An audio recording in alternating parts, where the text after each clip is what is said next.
Assalamualaikum warahmatullahi wabarakatuh. Apa kabar teman-teman?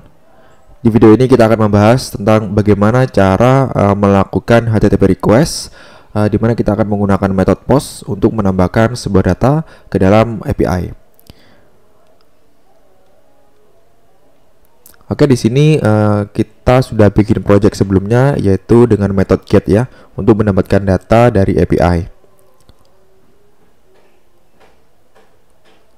Oke, di sini untuk tampilannya sendiri ada yang saya update ya. Di sini untuk tampilannya saya tambahkan konten, saya tambahkan container, margin, dan ada childrennya adalah text.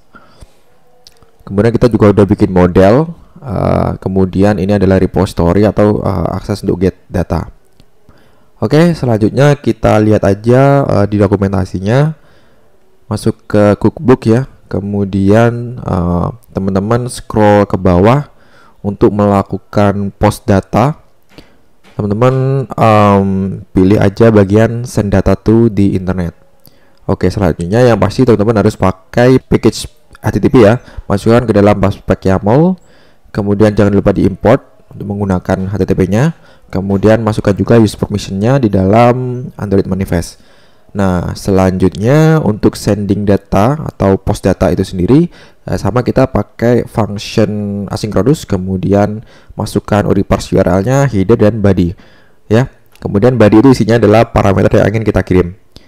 Di sini kita tetap menggunakan mock API ya, karena ini merupakan bantuan API yang sangat powerful. Kalau lihat di sini dia juga sudah menyediakan berbagai metode ya. Di sini ada post juga yang akan nanti kita gunakan. Oke, di sini kita lihat datanya. Ini data dummy sementara ya. Ini berupa list data. Kemudian kalau kita coba cek di Postman ya, coba kita get. Nanti dia akan nge-return sebuah data JSON array ya. Seperti ini.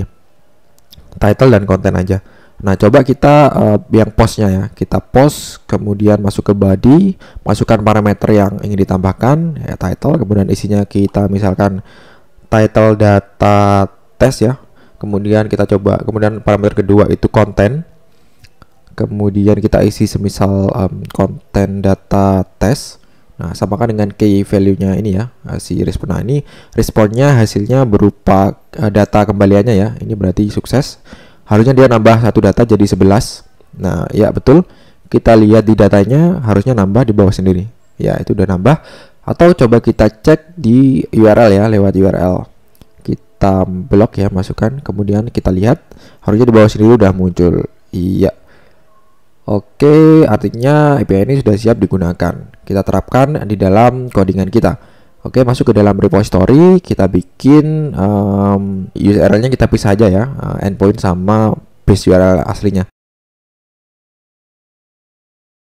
Ya, kita tambahkan di sini. Ini sama aja. Oke, kita buat asynchronous function ya. Future kita bikin nama functionnya post data. Jangan lupa keywordnya async karena ini kita menunggu datanya, nggak langsung datang datanya. Kemudian kita try untuk menangkap kalau terjadi error, terutama di bagian koreksinya atau responnya mungkin ya, respon koneksinya. Kita print aja itu kita convert ke dalam string. Oke, setelah itu kita masukkan requestnya, kita bikin variable final response ya. Kemudian kita await untuk menunggu datanya, http.post ya, jangan lupa. Kemudian URL-nya jangan lupa kita masukkan parse. Kemudian kita masukkan base URL-nya ditambah dengan endpoint. Nah, kebetulan ini sama dengan bagian get ya, yaitu /block. Cuman beda di metodenya. Kemudian masukkan header-nya kalau ada. Kemudian body-nya juga, karena kita di sini menggunakan mock API, dia secara default header-nya, jadi kita nggak perlu memasukkan. Kita cukup masukkan body-nya aja. Nanti body-nya itu isiannya adalah form input data yang kita masukkan ya. Kita tambahkan parameter title dan juga content. Nah, kemudian itu nanti kita masukkan ke dalam body parameternya. Kita masukkan key-nya itu sama dengan key yang di JSON tadi ya. Kita masukkan variable title, kemudian selanjutnya itu content. Oke. Kalau sudah kita cek status code-nya ya, response.status code Oh ya, teman-teman hati-hati ya, di sini beda dengan yang get. Kalau kita lihat di sini, kalau untuk yang post itu responnya 201. Jadi pastikan kita menggunakan perbandingan dicek kondisinya 201 ya. Kalau dia 201 itu artinya sukses, kita return true.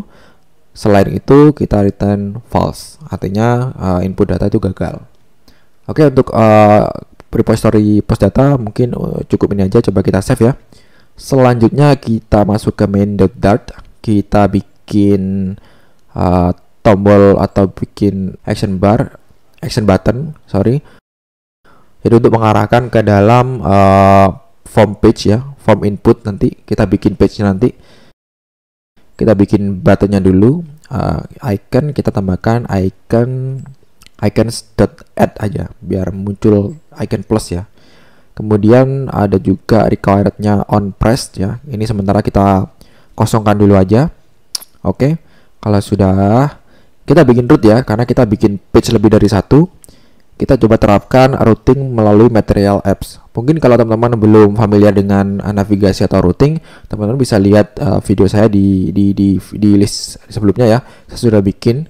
Kemudian kita bikin root untuk home ya, halaman base-nya kita bikin dengan nama rootnya /home. Ini titik 2 harusnya. Oke. Kemudian kita arahkan ke home page.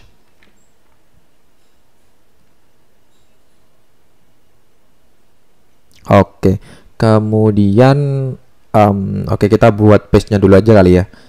Oke, jangan lupa add, kita beri nama add block ya. .dart. Oke, kita bikin dia stateful widget. Kita beri nama dia add block. Selanjutnya kita jangan lupa import material.dart-nya, material.dart.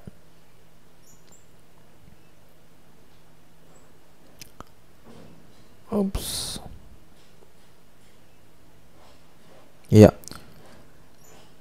Lalu di sini kita bungkus ke scaffold. Kita ganti dia jadi scaffold.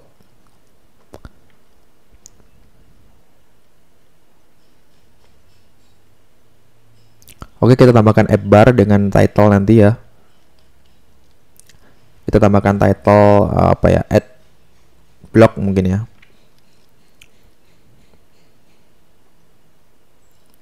Oh, sorry, ini harus dibungkus dengan teks ya. Dia mintanya widget. Oke. Kemudian di container ini kita isi dengan tag field ya. Kita isi dengan column, dimana nanti berisi kolom-kolom tag field ya, dan button juga pastinya. Kita kasih dia hint, atau kalau bisa disebut juga placeholder ya. Teks kita kasih nama dia title ya. Kemudian untuk tag fieldnya kita copy aja, kita bikin dua kan untuk kontennya. Kita tambahkan dia konten. Oke. Selanjutnya jangan lupa bikin button. Kita bikin elevation button aja ya. Elevation button. Kemudian on press-nya itu sementara ini kita kosongi dulu aja. Childnya itu kita isi dengan teks saja ya. Teks, iya, submit. Oke, kemudian di halaman pertama jangan lupa kita terapkan navigasinya, karena kita udah bikin halaman baru ya. Kita tambahkan routingnya untuk mengarahkan ke dalam halaman add block. Oke, tentunya ini kita ganti ke dalam add block ya. Oke. Selanjutnya kita masukkan navigasinya ke dalam icon button ya, yang udah kita bikin tadi. Jadi ketika diklik nanti dia akan mengarah ke dalam add block. Kita pakai arrow function aja. Jangan lupa .off, kemudian .push. Kita pakai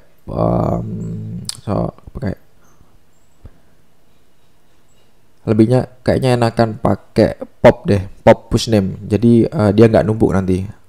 Dia dikeluarin yang home-nya, dia langsung ngarah ke halaman yang kedua. Add block. Oke, coba kita save. Kita lihat, nah dia muncul. Coba kita klik, harusnya dia mengarah ke halaman kedua. Oke. Nah selanjutnya baru kita panggil repository-nya untuk melakukan post data.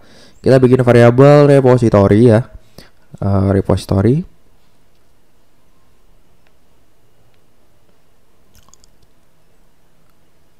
Oke, kita bikin juga controller untuk mendapatkan isi dari tag fieldnya. Kita bikin dua yang pasti, title dan content.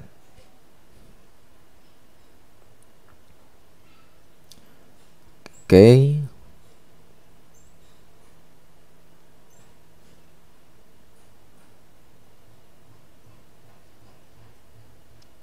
Oke.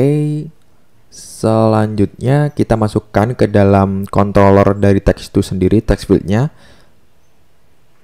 Controller, masukkan title controller, kemudian bawahnya juga kita tambahkan content controller. Oke, ini untuk mendapatkan data atau isi value dari text field itu sendiri ya teman-teman. Oke, coba kita save. Selanjutnya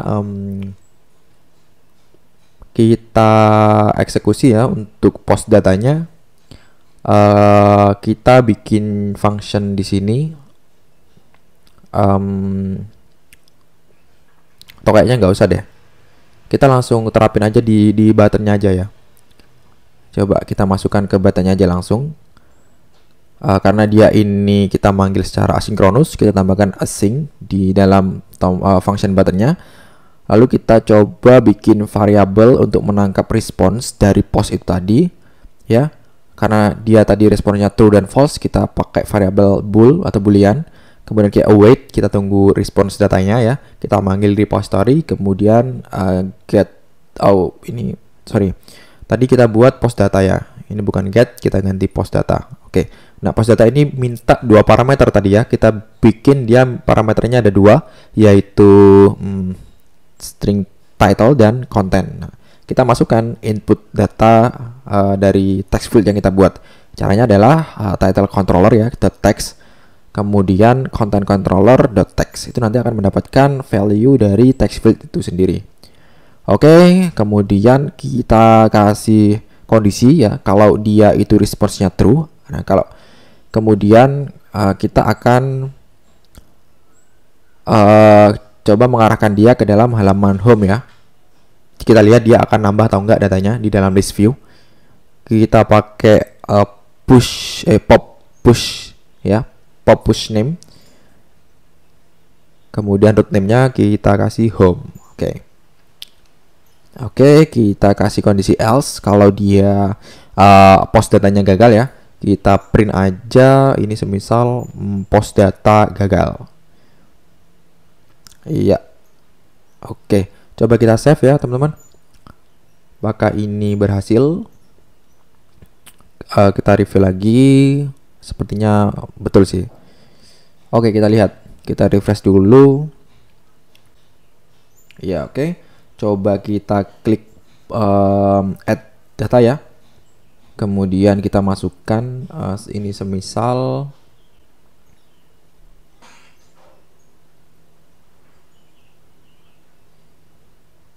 Oke, kalau sudah bisa klik submit ya. Kita lihat apa yang terjadi. Oke, coba kita scroll ke bawah. Iya, dia berhasil ditambah teman-teman. Coba kita lagi ya. Coba kita tambah lagi. Oke, coba kita klik submit. Kita tunggu. Iya, coba kita scroll ke bawah. Iya, dia berhasil menambahkan data. Iya, itulah bagaimana cara melakukan request data dengan metode post ya teman-teman. Semoga dapat bermanfaat. Semoga dapat membantu teman-teman. Mungkin itu aja. Saya akhiri. Wassalamualaikum warahmatullahi wabarakatuh.